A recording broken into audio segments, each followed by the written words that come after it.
Ну, я тепер зараз вийду сюди. О, тут так світить. Так.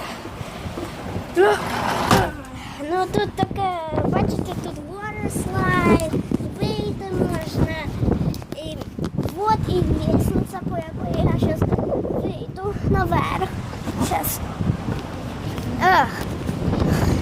Ой. Тут таке, оце, я думала, басейн, а вот і моя кімната. У них завжди музика грає. Тут ще один руль можна посидіти. Тут було мокро, але не мокро, що я зараз посиджу. Так, воно хорошо. Це такі пластикові сидіння. Тут, і тут. І тут ти можеш піти сюди. І тут така якась штучка, що ти йдеш, і тут застряєш, що треба сюди назад піти. І тут ще можна побачити, вон кімнату, якщо хорошо бачити, то може. І от дуже хорошо тут видно, кстати, що тут домики різні є, а вон і самоліт. Це такий самоліт, який на воді.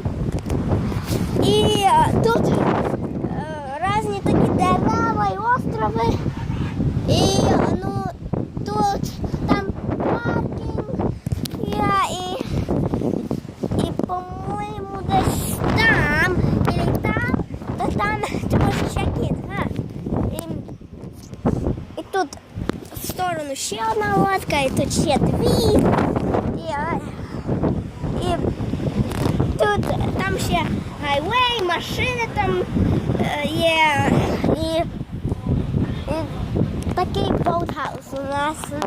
І там дуже плохо тут наверху видно.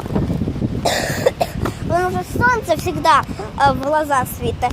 І там бесідка є.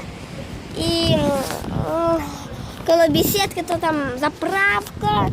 І якщо ти підеш кудись туди, то ти побачиш там якийсь магазин, де ми забулися гірчицю і масло, що ми туди пішли і купили.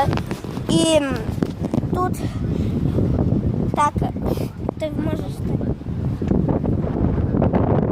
спуститися, і так, і тут ще можна так спуститися, water slide, і таке. І тут ще вже зайти, спеціальний круг.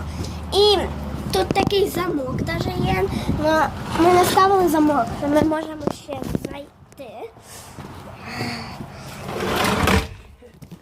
Ну, такий у нас boathouse.